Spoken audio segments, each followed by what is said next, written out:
अस्सलामु अलैकुम वरहमतुल्लाहि वबरकातुहू। मोहतरम भाइयों, बुजुर्गों, दोस्तों, इस वक्त की सबसे बड़ी खबर, ब्रेकिंग न्यूज़, आमिर खान ने अपनी दूसरी बीवी किरण राव को भी दे दिया है तलाक।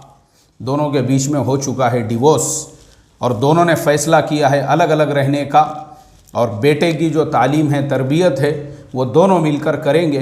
तो चलिए आज हम इस केस को टेक्निकल एनालिसिस करते हैं और आपको इसके सारे पॉइंट्स का खुलासा करके बताते हैं कि इसमें क्या अच्छाई है और इसमें क्या बुराई है। दोनों पहलू हम तमाम को पता होना चाहिए। सबसे पहली बात तो ये है कि मैं इस केस के अंदर आमिर खान साहब की तारीफ़ करूँगा और उनकी जो वाइफ है किरण राव, उसकी भी मैं तारीफ़ करूँगा कि दोनों ने भी हौसला और हिम्मत को तोड़ने का काम नहीं किया, लड़ाई झगड़े नहीं किए, एक दूसरे के ऊपर केसेस नहीं किए। और जिस तरीके से हमारे यहाँ पे तलाक़ वग़ैरह के मसाइल हल होते हैं, तलाक़ तो बहुत दूर की बात है, उससे पहले ही मारा मारी, एक दूसरे के मुंह फोड़ दिए जाते हैं, दांत तोड़ दिए जाते हैं, कोर्ट कचहरी के अंदर झूठे 498 के केसेस वग़ैरह एक दूसरे पे कर दिए जाते हैं और एक दूसरे के ख़ानदानों को हरासमेंट करने के लिए जो है अलग अलग तरह के दबाव डाले जाते हैं। तो ये तमाम जो जिहालत वाली बातें हैं और ये तमाम जो जाहिलाना तरीक़े हैं, उन सब को छोड़कर ये एकदम मैच्योर्ड फैसला है आमिर खान साहब का। इससे पहले भी उन्होंने अपने एक बीवी को तलाक दिया था, उस वक्त भी उन्होंने पूरे ठंडे दिमाग से अपनी बीवी के साथ में सारे सेटलमेंट्स किए, उसके जो कंपनसेशन थे, उसके जो खर्चे थे, जितनी भी चीज़ें अकॉर्डिंग टू शरइया और अकॉर्डिंग टू इंडियन लॉ उनके ऊपर आयद होती थी, उन्होंने उन सब की अदायगी की। मुझे उनका ये तरीक़ा पसंद आया। और अभी दूसरी बीवी से भी जो उन्होंने डिवोर्स ले लिया है, तो वो बग़ैर किसी लड़ाई झगड़े के और बग़ैर किसी नाउम्मीदी के, क्योंकि इस दुनिया में हर एक को जीने का राइट है। किरण राव को भी जीने का राइट है, आमिर खान साहब को भी जीने का राइट है, दोनों को भी जीने का राइट है। अब जब दोनों को भी जीने का राइट है तो दोनों ने अपने उस राइट का बिल्कुल इस्तेमाल किया, बहुत अच्छा किया दोनों ने भी। जब दोनों एक दूसरे के साथ में रहने के लिए तैयार नहीं थे, दोनों की मेंटालिटी मैच नहीं हो रही थी, 15 साल के बाद भी दोनों में आपस में कुछ मसलों को लेकर विवाद था, कुछ लड़ाइयाँ थी, कुछ झगड़े थे, कुछ मतभेद थे। बहुत अच्छा फैसला है ये, इसको एकदम मैच्योर्ड फैसला कहते हैं। एक बात याद रखो, एकदम मैच्योर्ड फैसला, यानी दोनों में से किसी ने भी ऐसा नहीं किया कि किसी ने जो है तैश तैश में जहर खा के ख़ुदकुशी कर ली और एक नोट लिख दिया कि हम लोग अपनी फैमिली लाइफ से मुतमईन नहीं थे। जैसा एक वाक़या जो है अभी हमारे शहर में पिछले 3 दिनों पहले पेश आया है, वो मेरा मुस्तकिल पूरा टॉपिक है। मैं उस पूरे टॉपिक को अलग से लेने वाला हूँ, जिसके अंदर सिर्फ फ़ोन कॉल के ऊपर मियाँ बीवी के दरमियान में एक छोटे से मसले को लेकर, वो इतना बारीक मसला है, इतना छोटा मसला है, उस छोटे से मसले को लेकर दोनों के दरमियान में ऐसे मतभेद हो गए कि हस्बैंड किसी गांव खेड़े में थे, उनके घर पे आने तक तो जो वाइफ थी हायर एजुकेटेड थी, डॉक्टर थी। जब हस्बैंड घर पे आए तो देखा तो उसने तो खुदकुशी कर ली, सिर्फ उतनी सी बात पे नाराज़ होकर जो फ़ोन पे उसके हस्बैंड के साथ में हुई थी। तो ये एक अलग टॉपिक है, मैं अलग से इसको लेने वाला हूँ। और उसके बाद वो हस्बैंड भी जो है इतना ज़्यादा नर्वस हो गया अपनी लाइफ से कि मेरी वजह से मेरी वाइफ की लाइफ चली गई, तो बेचारे ने दूसरे दिन सुबह उसने भी खुदकुशी कर ली। तो इसे क्या है, ये जो चीज़ें होती हैं ना, जब हमारा ब्रेन अच्छी तरह से मैच्योर्ड नहीं होता है, इसीलिए मैं आप सब लोगों को बार बार ये कहता हूँ कि देखो हमारे से जुड़े रहो, हमारे चैनल को मैं कभी ये रिक्वेस्ट नहीं करता हूँ हमारा चैनल सब्सक्राइब करो, हमारे वीडियोस शेयर करो, ऐसा करो वैसा करो। शायद ही आपने रेयरली कभी मेरे ज़ुबान से ये सुने होंगे, लेकिन फिर भी मैं ये कहता हूँ कि आप लोग हमारे से जुड़े रहो, तो आपकी जो मैच्योरिटी है ना, मैच्योरिटी वो गेन करेगी, आप बालिग बनोगे। वरना आपकी उम्र तो 40, 45, 50, 60 साल रहेगी, लेकिन आप रहोगे बच्चे। अगर आप जो है ना अफवाहों पर और सुनी सुनाई बातों पर ध्यान दोगे, इसीलिए क्योंकि आदमी के ब्रेन का मैच्योर्ड होना ज़रूरी है, उसकी एज कितनी है उससे कोई फ़र्क नहीं पड़ता है। तो ये मैच्योरिटी इसे कहते हैं आमिर खान साहब का जो अमल है। क्योंकि मैंने उनके बहुत सारे इंटरव्यूज़ पहले भी देखा हूँ। जो पहली उनकी वाइफ थी, जो उसका नाम कुछ दत्ता था, उससे इन्होंने जिस वक्त में जो है डिवोर्स ले लिया था, रीना दत्ता, तो उस वक्त भी आमिर खान ने अपने इंटरव्यू में यही बताया था।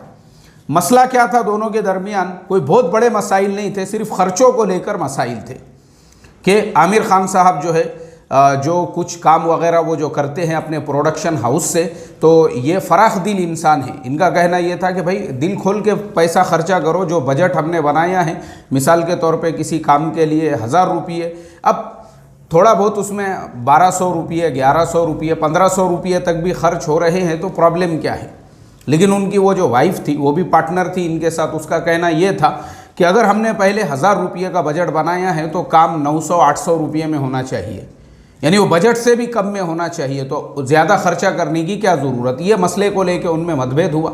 उन्होंने कहा देखो, अगर आपकी मेंटालिटी मेरे से मैच नहीं होती है तो हमारे रास्ते अलग हैं, आप भी अपनी आज़ादी से ज़िंदगी गुजारो, मैं भी मेरी।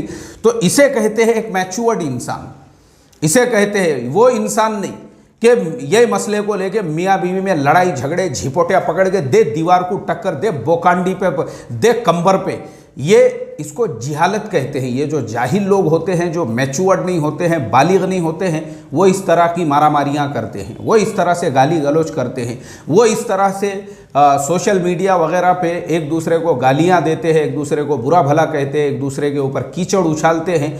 ये इस तरह के जो पढ़े लिखे जाहिल होते हैं वो इस तरह की नीच हरकतें करते हैं। लेकिन जो मैच्योर्ड इंसान होता है तो उन्होंने वो रीना दत्ता से भी जो तलाक ली, उसको भी उन्होंने बिठा के पूरा समझाया कि भाई अपना जमने वाला नहीं है, क्योंकि मेरा मिजाज ऐसा है, दिल खोल के खर्चा करो। तो दोनों अलग अलग हो गए। अब उसके बाद उन्होंने जब किरण राव से शादी की, वो भी पूरे लीगल तरीक़े से, और उस वक्त भी बहुत सारे लोगों ने ये जो है आवाज़ लगाई, इसको भी लव जिहाद का नाम दिया गया, और इसको भी लोगों ने जो है धर्मांतरण और पता नहीं कैसे कैसे नाम दिए। लेकिन आमिर खान साहब ने कभी ये चीज़ों की परवाह नहीं की, क्योंकि हमारा जो कॉन्स्टिट्यूशन है, हमारा जो कानून है, हमारा जो कायदा है, जब उसने एक बालिग मर्द और औरत को पूरी आज़ादी दी हुई है, वो जिससे चाहे उससे शादी कर सकते हैं, वो अपने रिलीजियस फेथ के अंदर पूरी तरह से फ्री है, वो अपने प्रैक्टिसेस के अंदर पूरी तरह से फ्री है, तो भाई ये थोपने वाले कौन होते हैं। खैर, उन्होंने उसके साथ में शादी की और 15 साल तक दोनों साथ में रहे। अब वापस से कुछ मसाइल को लेकर, वो मसाइल उन्होंने अभी तक शेयर नहीं किए, वो जब सामने आएंगे तो हम उसके ऊपर भी एक सबक देंगे। तो उन्होंने वो जब दोनों के दरमियान में कुछ मसाइल को लेकर मतभेद पैदा हो गए, ये बहुत अच्छा तरीक़ा है। देखो, बिल्कुल इसे मैच्योर्ड तरीक़ा कहते हैं। ये नहीं है जैसे वो अहमदाबाद की लड़की नदी के किनारे चली गई और वहाँ जाके उसने वीडियो बना लिया कि मैं, मेरे हस्बैंड ने मुझे ऐसा किया वैसा किया, और उसके जो है इसलिए मैं पानी में कूद के अपनी जान दे रही हूँ। तो इसको कहते हैं, इसको जो है अनमैच्योर्डनेस कहते हैं। उसने ये भी बताना चाहिए था कि उसके माँ बाप ने जो उसके हस्बैंड के ऊपर 498 के झूठे केसेस किए, उसकी वजह से वो जो बेचारा है वो इसको कबूल करने तैयार नहीं है। इसमें गलती इसके अपने माँ बाप की थी, लेकिन दुनिया को वो नहीं दिखा। दुनिया को ये लगा कि गलती तो वो लड़के की है। ये प्रॉब्लम है हमारा। तो मसले, मेरा ये तजुर्बा है, मैं आपको मेरे अपने तजुर्बे की बुनियाद पे बता रहा हूँ। जो तलाक़ के, खुला के मसले हम हल करते हैं, हमारे यहाँ पे जो हल किए जाते हैं, मैंने खुद ये तजुर्बा किया हूँ कि हमारे लोग जो है ना, लोगों में रत्ती बराबर की भी इंसानियत नाम की चीज़ नहीं है। जो मसले बातचीत से हल होने वाले हैं, फ़ौरन थोड़ी देर के बाद में मजलिस में गर्माहट पैदा होती है, वहीं पे मारामारी शुरू हो जाती है, यहाँ तक कि फिर उस मसले को हल करने के लिए कोर्ट कचहरी और पुलिस स्टेशन, पता नहीं, अल्लाह हिफाजत फरमाए। तो इसलिए मसले जो है ना वो उलझते हैं, मसले जो है ना उसी लिए बिगड़ते हैं, क्योंकि जो पॉइंट होता है, जो रूट कॉज होता है, उसको छोड़कर फालतू की चीज़ों के ऊपर हम लोगों के लड़ाई झगड़े होते रहते हैं। लेकिन ये सही तरीक़ा है। इन्होंने अपने बीवी से बातचीत की, ये कहा कि भाई ठीक है, अगर तुमको नहीं रहना है, मुझे भी नहीं रहना है, मेंटालिटी मैच नहीं हो रही, ज़बरदस्ती एक दूसरे के साथ रह के फ़ायदा क्या है। तो इसके लिए उन्होंने लीगल तरीक़े से, दोनों ने भी समझदारी के साथ में ये फ़ैसला लिया कि जैसा हमारा कायदा कानून कहता है उसके एतबार से डिवोर्स और तलाक़ हो जाना चाहिए, और बच्चे की परवरिश जो है वो दोनों मिलकर करेंगे। ये उन्होंने फ़ैसला लिया। यहाँ तक का उनका फ़ैसला बिल्कुल सही है। इसमें रत्ती बराबर का भी किसी किस्म का कोई ये नहीं है, प्रॉब्लम नहीं है, या रत्ती बराबर का भी जो है इसके अंदर किसी किस्म का कोई डिफेक्ट नहीं है। लेकिन आगे, इसके आगे, अब इसके आगे की जो लाइफ है उसमें प्रॉब्लम किसको होने वाला है। ठीक है, ये दोनों के ज़िंदगी के रास्ते तो अपनी अपनी जगह पे हो गए, मैच्योर्ड तरीक़े से दोनों अलग अलग हुए, लेकिन इसका जो असर है ना, असर जो औलाद होती है, औलाद, एक बात याद रखो, अब मैंने आपको पहले ही कहा था कि इस केस की जो अच्छाई है हम वो बताएंगे, ये यहाँ तक अब अच्छाई थी इसकी, और इस केस की जो बुराई है, बुराई, इसकी सबसे बड़ी बुराई ये है कि जो उनके बच्चे हैं, बच्चे जैसे आमिर खान के पहले भी जो 2 बेटे हैं, एक का नाम मेरे ख्याल से जुनैद है और कुछ नाम है उनके दुख्तर यानी उनकी बेटी का, तो वो जो बच्चे हैं बेचारे वो बिखर जाते हैं। और दरमियान में मैंने शायद किसी न्यूज़पेपर में पढ़ा था कि कोई उनका बेटा या बेटी जो है मेंटल हॉस्पिटल में भी एडमिट है, ऐसे ही टेंशन की वजह से, ऐसे ही क्योंकि क्या होता है देखो, एक बच्चा जब वो दोनों माँ बाप के साथ में रहता है, यानी उसके जो दोनों पेरेंट्स हैं वो साथ में होते हैं, तो भले वो झोपड़े में रहते हो, झोपड़े में, झोपड़ा यानी पतरे का भी अगर उनका घर है, बारिश में उसमें पानी टपक रहा हो, या बारिश का पानी घर के अंदर आ गया हो, या बाप रिक्शा चलाता हो, या गाड़े पे दुकान लगाता हो, या हमाली मजदूरी करता हो, या छोटे से छोटा काम करता हो, चपरासी का जॉब करता हो, वॉचमैन का जॉब करता हो, चाहे गली कूचों में रास्ते में घूम फिर के चाय बेचता हो, कितना भी वो गरीब से गरीब इंसान हो, छोटे से छोटी उसकी कमाई हो, लेकिन वैसा घर जन्नत से कम नहीं होता है। लिख के दूँ क्या, लिख के तुमको? कहाँ गया मेरा कागज़? हमेशा रहता देखो मेरे पास में, ये तो मेरा दूसरा कागज़ है, ठीक है, कोई मसला नहीं। अगर किसी को लिख के चाहिए ना, लिख के, तो ये बात मैं आपको लिख कर दे सकता हूँ, लिख कर। जिस घर के अंदर माँ और बाप दोनों अपनी औलाद के साथ में होते हैं, भले वो पतरे का घर हो, झोपड़पट्टी हो, चाहे वो जंगल में रहते हो, खेत में रहते हो, जन्नत है, जन्नत वो घर। लिख देता मैं यहाँ पे कि वो घर जन्नत है बोलकर, वो घर जन्नत है, याद रखो। और जिस घर के अंदर माँ और बाप दोनों के बीच में तलाक हो गया हुआ हो, बच्चे चाहे माँ के पास रहते हो या बाप के पास रहते हो, माँ बाप ने तो अपनी ज़िंदगी अय्याशी में गुजार रहे हैं, माँ को भी दूसरा मर्द मिल जाएगा, दूसरा निकाह करके वो भी जो है उसके साथ में ऐश कर सकती है, बाप को भी 1 क्या 3-4 मिल जाएंगे। आमिर खान साहब का क्या है, अब उनका तलाक तो हो चुका है, फातिमा सना शेख, उसको वो अपनी तीसरी वाइफ बना सकते हैं, कोई मसला नहीं है, वो अपनी आराम सुकून से ज़िंदगी गुजार लेंगे। लेकिन जो बेटा है उनका, जिसको उन्होंने डिवाइड किया है दोनों के दरमियान में, ज़िंदगी उसकी बर्बाद होंगी ज़िंदगी। और यही होता है, ये जो 2 मियाँ बीवी के बीच में डिवोर्स होता है और उनकी जो औलाद होती है, याद रखो वो औलाद हमेशा जो उसकी मेंटल और उसकी जो ब्रेन की यानी उसकी जो मैच्योरिटी रहती ना, वो कभी भी कंप्लीट नहीं होती है, यानी वो बेचारे की लाइफ में एक अधूरापन होता है। ये मैं नहीं बता रहा हूँ, आप जाइए किसी भी अच्छे से अच्छे साइकाइट्रिस्ट को पूछिए, वो आपको यही बताएगा।